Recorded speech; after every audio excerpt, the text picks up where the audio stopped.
Olá, meninos e meninas! Iremos iniciar agora a nossa 21ª aula de Fundamentos de Redes de Computadores. O que nós aprendemos na nossa última aula? Nós vimos sobre o Wi-Fi, no caso o Wireless Fidelity.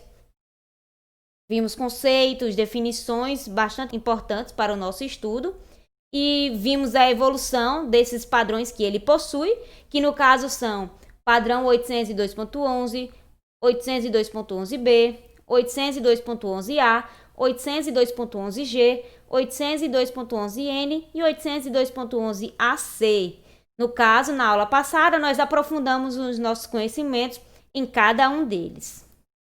Hoje, iremos conhecer o infravermelho, que também é conhecido como IRDA e refere-se à Associação de Fabricantes Criadores do Padrão, utilizado comumente em notebooks, computadores, impressoras e telefones celulares.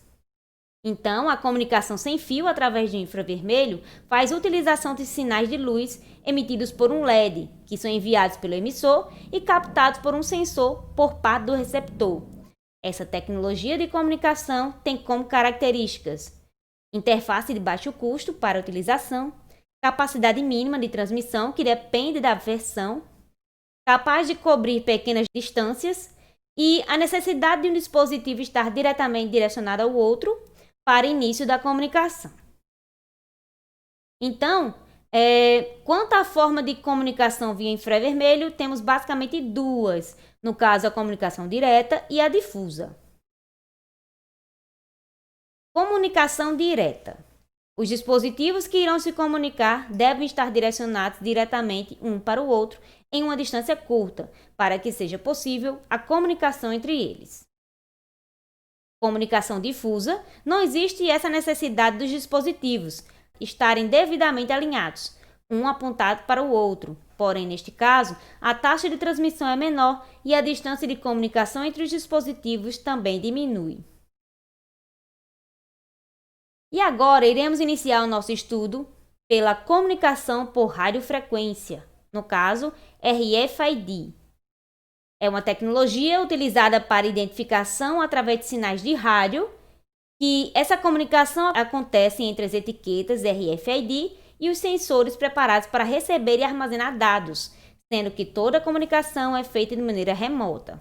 Então, na prática, um item identificado por uma etiqueta RFID passa próximo do sensor responsável por identificar a etiqueta.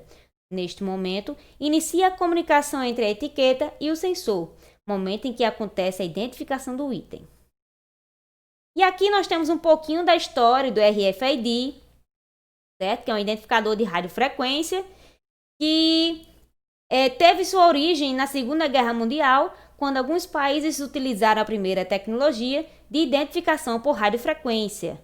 Ela surgiu a partir da necessidade de identificação dos aviões, onde era preciso facilitar a preparação da defesa contra ataques aéreos dos inimigos.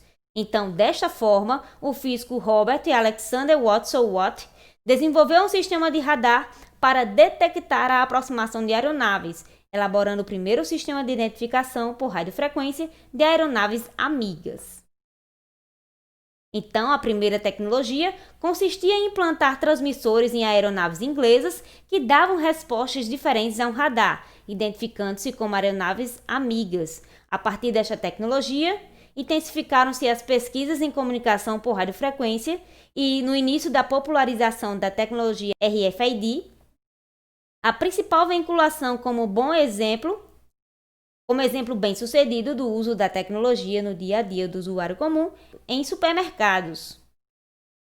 E qual era a proposta para se utilizar a etiqueta RFID nos produtos?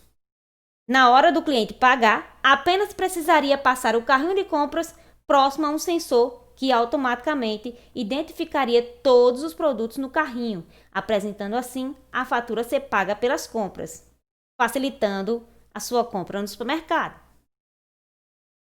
E aqui nós temos as etiquetas RFID, que existem dois tipos de etiqueta, a etiqueta passiva e a etiqueta ativa. Etiquetas RFID passiva. Utiliza a radiofrequência de um leitor para transmitir o seu sinal Normalmente tem suas informações gravadas de forma permanente em sua própria fabricação. E temos também as etiquetas RFID ativa. São mais sofisticadas do que as etiquetas RFID passivas, possuem própria bateria e transmitem seu sinal para distâncias bem maiores. Aqui eu tenho uma atividade para vocês, em que eu quero que vocês me digam quais as formas de comunicação via infravermelho e o que seria RFID. Então, o que nós aprendemos hoje? Nós vimos a respeito do infravermelho, onde vimos conceitos, definições importantes, vimos para que ele serve, para que ele foi criado. Vimos também a respeito da comunicação por radiofrequência. No caso, iniciamos o nosso estudo sobre esse assunto com o RFID, onde vimos o que ele é, para que ele serve, como ele surgiu. No caso, ele surgiu na Segunda Guerra Mundial, devido à necessidade de identificação de aviões para se proteger dos inimigos, certo? E aqui nós temos as referências. Por hoje é só e até a próxima aula.